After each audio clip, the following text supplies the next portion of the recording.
In this presentation, we will take a look at the new tax withholding estimator. According to the IRS, it's a redesigned online tool that makes it easier to do a paycheck checkup. In other words, it's going to help us to think about those withholdings, how to set those withholdings, possibly to reset the withholdings, to fill out, say, a W-4 form in order to make any adjustments needed. Ever since there's been adjustments to the IRS withholding tables, it's become important for us to basically review the withholdings that are being made from the paychecks, make sure they're up to date and accurate. This is a tool that can help us to do that.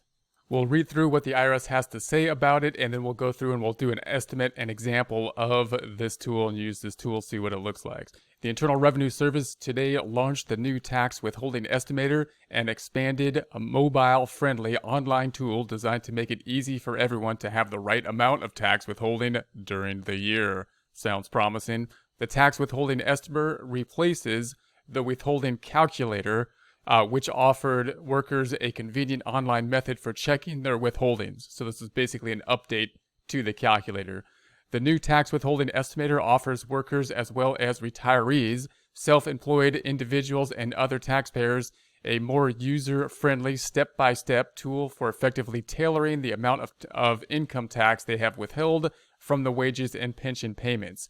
And it's pretty neat kind of tool because it actually walks through basically in an interview type process, a similar format as filling out the tax returns, and gives some relevant data as to the withholdings. So we'll take a look at that shortly. The new estimator takes a new approach to makes it easier for taxpayers to review their withholdings, said IRS Commissioner Chuck Rettig. This is part of an ongoing effort by the IRS to improve quality services as we continue to pursue modernization and enhancements of our taxpayer relationships. Well, that's nice. The IRS the feedback and concerns of taxpayers and tax professionals have developed the Tax Withholding Estimator, which offers a variety of new user-friendly features, including plain language throughout the tool to improve comprehension, the ability to more effectively target at the time of filing either a tax due amount close to zero or a refund amount. In other words, do we want to basically really cut it close and have no taxes, or shoot for not having any taxes at the end of the year by having the exact correct amount of withholdings, which is almost impossible? Or do we like having that cushion, that safety net, kind of planning for withholding, either because we just like to get a check at the end of the year, or because we're a little bit concerned that we may be off in our calculation and would rather have that kind of safety net rather than writing the check at the end of the year if we end up owing money to the IRS. A new progress tracker to help users see how much more information they need to input, the ability to move back and forth through the steps, correct previous entries, and skip questions that don't apply. That's very nice because you could basically use this thing kind of as a projection type tool, which is great because then you can use different scenarios and run different scenarios with it if you're using it basically as that format. What if I made more income here? What if I did this? What if I had my own business? You could run different types of scenarios and get some pretty quick feedback in terms of the estimates with a tool such as this.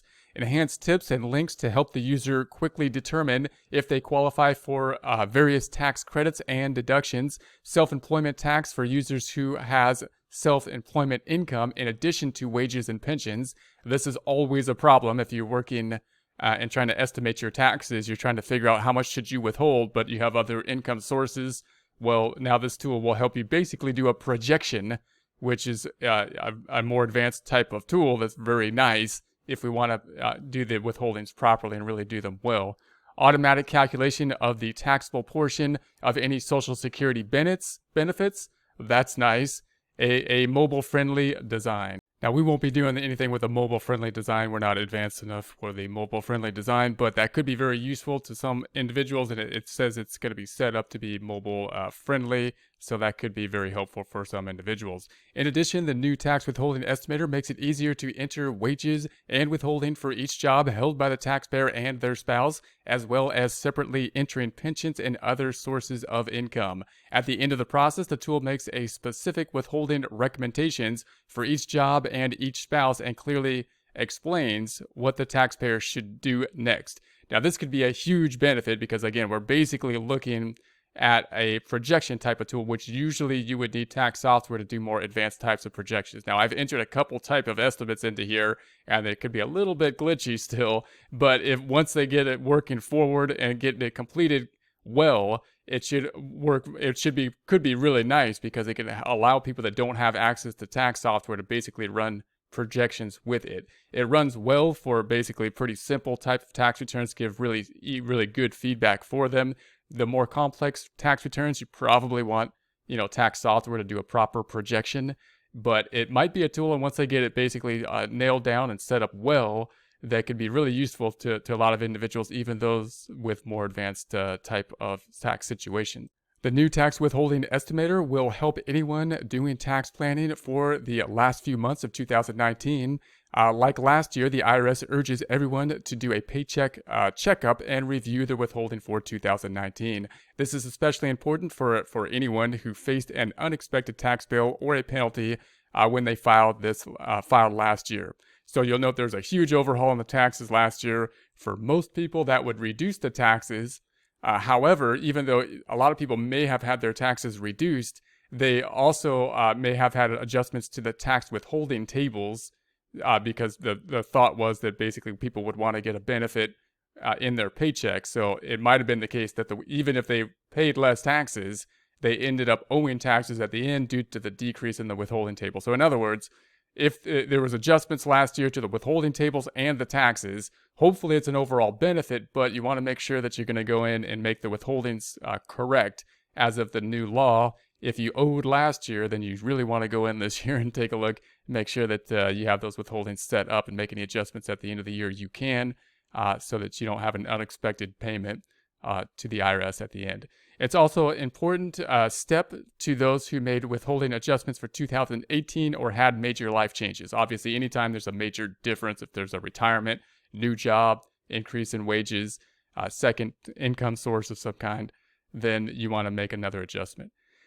Those most at risk of having too little tax withheld include those who itemized in the past but now take the increased standard deduction, as well as two-wage earners, household employees with non-wage sources of income, and those with complex tax situations. So now we're going to take a look at this tool and see what it looks like. We are now on the irs.gov website, irs.gov. We're looking at the home, file, individuals. We're looking at the IRS Tax Withholding Estimator. The IRS Tax Withholding Estimator, you could look it up there. We'll put a link down below as well, but just note that you're looking at the irs.gov website. We're going to scroll down to the Tax Withholding Estimator and see what we have through. Now, basically, this is designed kind of like just tax software and more of an interview type process software, like an H&R Block type software or TurboTax type of setup. It's going to walk us through basically the points of the 1040 in an interview type process. That's why once all the kinks are worked out, you can do a fairly complex projection here, and it'll give you some pretty nice data. I've put in some more fairly complex stuff, and it kind of froze up on me, so it might be my computer, I don't know, but the simple tax returns, it's working well, and this is a fairly new tool, so hopefully they'll work out the kinks, and once they do, basically anybody can do a tax projection a little bit more easily, or pretty decent tax projection, possibly with a tool such as this, without having expensive tax software to do so. And obviously, when the laws change every year, getting tax software on time and having it work all properly, it can be a little challenging as well. So let's see what we have. Select the information that best describes how you anticipate filing your 2019 return. What filing status? Now I'm going to just do basically a simple tax return just to see what it can do. But just note, you can experiment with this with more complex income sources as well. I'm just going to say single here. Can someone else claim you as a dependent on your tax return? I'm going to say no, because we're going to claim ourselves as a dependent on the tax return, on our tax return. Dependents, do you plan to claim dependents on your tax return? I'm going to say, well, let's say yes on that. We'll have a dependent.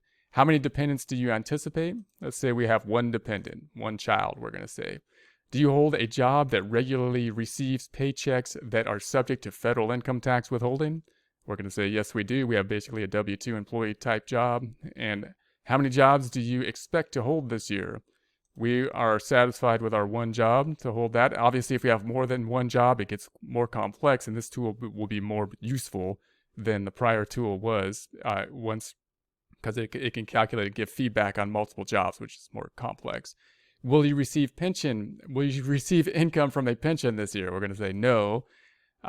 Check all that applies, other sources of income. This is really important too, because oftentimes when we fill out the W-4, we don't have all these kind of other sources of income, and that could make it difficult to calculate the tax withholdings as well. So other sources. We have any Social Security benefits? We're going to say no on the Social Security benefits. Receive unearned income? I'm going to say no. Receive scholarship or grants? I'm going to say no. Collect unemployment compensation? We're going to keep that no. Earned income from self-employment like a Schedule C?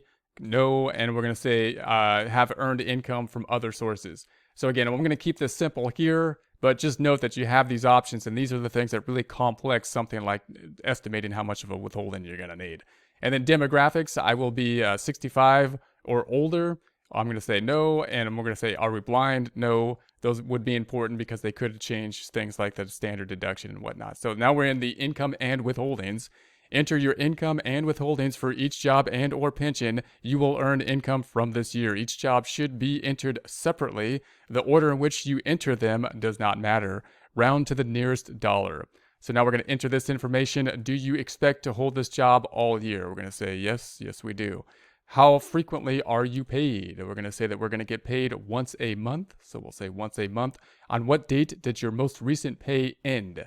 What date did the most recent pay end? I'm going to say at the end of last month, July.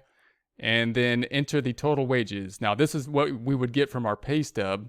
Oh no, this is total wages. I'm going to say it's a salaried employee. Let's just say 60,000. That's what I had last time, so I'm going to keep it this time when I was testing this. So enter the amount of any bonuses you expect to receive. I'm not going to get a bonus, let's say. And then enter your most recent pay stub. Enter the federal income taxes. Now, I don't have a pay stub in front of me, but obviously we would be taking our pay stub, last pay stub, we'd be looking at it. We typically have gross pay and then the things that were withheld from it, including federal income tax, which might be labeled as FIT for the current period, as well as the year to date, typically. So we want the current period. I'm just going to calculate something out, like what if we said 60,000, what if we withhold like 15% divided by 12 months, because we're paying monthly, would be 750. Let's use that. 750. And then it says, using your most recent pay stub, enter the federal income taxes withheld from your last paycheck. So, whoops, I put that on the wrong box. Let's put that here. 750 here. No bonus.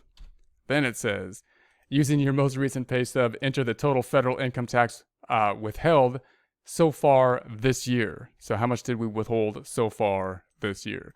So if we say that we're going to have 750, and obviously, again, you would get this from your paycheck stub in the year to date, but I'm going to take the 750 and multiply times 7 months that have passed, 5,250. So we'll say 5250. Did you or will you contribute to a tax-deferred retirement plan? Let's say, yeah, let's add that little detail and see if it doesn't throw things off. I'm going to say 10,000 to the retirement plan.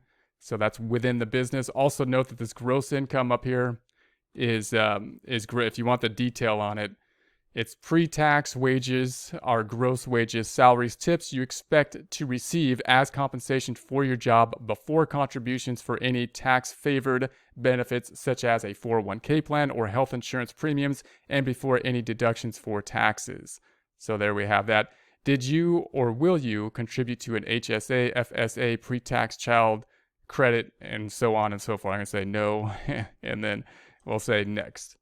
Okay, do you want to go to the next step? These are the adjustments. Most taxpayers don't have large enough adjustments to have significant impact on their tax obligations. These are what we used to call above-the-line deductions on the tax return, the ones that you don't really need to itemize in order to get, but they often don't apply anyway. So if you want to go through those, you can say, let me see the adjustments. We have a student loan interest deduction. It's usually not significant, even if you have it because it's just the interest. But you can put that there to make any adjustment to happen. We have the educator expense deduction. Again, that's not the credit, so it's for an educator, not an education credit, and so it's pretty minor. It's like $250 if you happen to be in it. And then we have the deduction for the contribution to the IRA outside of deductions included in payroll. That could be significant. You might want to put that in health savings account deduction. And then we have the moving expenses, alimony could be significant, penalty for early withholding, certain business credits for reservists. And notice they had some changes to some of these, so you want to look up and make sure you know the current rules with things like alimony and some of like moving expenses, because some of them have changed in the last year. And notice they've changed in such a way that probably less people might qualify for them, possibly because the point is really of the law was kind of having less deductions overall, but still having everybody benefit, hopefully, is kind of, that's my summary of it. So we're going to say next. And then we have deductions from income. You qualify for a standard deduction of $12,200. So that's given the standard deduction. That's the one that everybody gets. So we qualify for the $12,200. Deductions reduces the amount of your income, and that's going to be based on basically the status we have. The income, the filing status that we have is single. So that's basically what's going to be driving this $12,200. Deduction reduces the amount of your income subject to income tax. Most taxpayers take a standard deduction. Would you like to take a standard deduction or itemized? Now, if you are itemizing, you probably want to do tax projections with a tax professional or better tax software to do it. Although this might be able to handle it once they get it all basically worked out, we're going to stay here with a standard deduction, which, like it says here, most people will be taking. Based on your inputs, your qualified tax credits for your dependent. Tax credits are amounts that you subtract directly from your tax obligation. Do you want to learn more or finish and get your results? Now we have tax credits. They could be significant. If we have a child, they're probably something we may want to enter. So let's check them out. Let's see the credits. You said you had one dependent. Yes, that's true. We're going to say we have the child dependent related. Enter the number of qualified children under 17. I'm going to say 1. And then we have the child and dependent care credit. Select the number of qualified persons. I'm going to say 0 for the dependent care because we're going to say we didn't have any dependent care like possibly daycare. Earned income credit. I'm going to say I'm not going to add the earned income credit. Adoption. So we don't have any adoption credit. Foreign tax credit. These are the other types of credits you might want to consider. Just again, this is kind of listing out in an interview type format, basically a projection for a tax return. Foreign tax credit, educational credit, retirement, homeowner, elderly, business, alternative minimum tax, energy. So let's go to next. And here's going to be our results. Tax withholding estimator. Use your best estimates for the year ahead to determine how to complete Form W-4 so you don't have too much, too little federal income tax withheld. So here we have our results. Obviously, if we need adjustments, we would adjust them with the W-4. The bottom line is down here where you can see what these adjustments might look like. So your results based on the information you entered. If you do not change your withholdings, you will get a refund. Expected tax withheld, $9,000. Anticipated tax obligation, $2,000. Estimated overpayment would be the $6,000. So then we could say, okay, what do we want to do about that? Basically, we could make an adjustment to it. We can say, well, maybe I can adjust withholdings to get more money sooner than that. And we have these two options now, which are nice. We could say, get my balance close to 0, basically saying, hey, I want you to withhold as little as possible so that I get my money sooner. And then if I have to pay a little at the end of the year, if things aren't perfect, that's okay. Because you're not going to get 0 exactly, because taxes aren't a precise science, really, because there's always, we don't really know what's going to happen. We're projecting. So, or you could say, I'd like to get a refund. If you'd like to get a refund, it's going to calculate and give you that little kind of cushion where you might actually want a refund at the end. Or you might say, hey, I'm not sure I included everything. I just want to, calculate what I got. I know I have some other income sources. I didn't include them because it's too complicated. I don't want to deal with it. So maybe I calculate what I got and ask for a refund calculation so that cushion hopefully will make it so that it covers any kind of errors maybe that happened, or small income amounts that weren't included might be a way that you can use the tool or think about how to use it. So then we have the reminders down here. For 2020, the current recommendation for completing the W-4 could impact the total amount of income taxes withheld and result in your withholding being incorrect. To make sure the desired amount is withheld, you should assess your withholdings and allowances again at the beginning of 2020. So obviously, if you're doing this for the end of this year, then you want to think about making them correct as of the beginning of next year so that they're correct for the whole year. The following is a recap of information entered into the preceding page on which the above advice is based. So here's the information, the recap of that information that has been given. And then we could basically say, I'd like to get a refund, let's say. Here are the recommendation. Your job refund approximating greater than 500.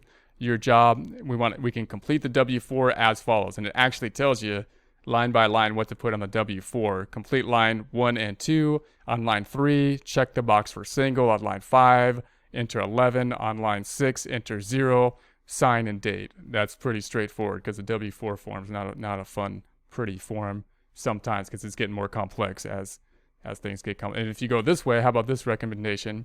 Then it says, here's the W-4 and here's what you do with it. So that's pretty nice. And then you can actually download the blank W-4 form here and fill that out, which of course the W-4 form, if you take a look at this, is something that would be on the irs.gov website as well. And you can basically pick that up, fill it out. So here's going to be the information for it. There's the form, and you can see that. And usually you got to go through this kind of worksheet down here, but it's basically helping you to step through this. You can see it's a pretty, line by line calculation that you really have to think through typically, and this might make that a much easier form to fill out.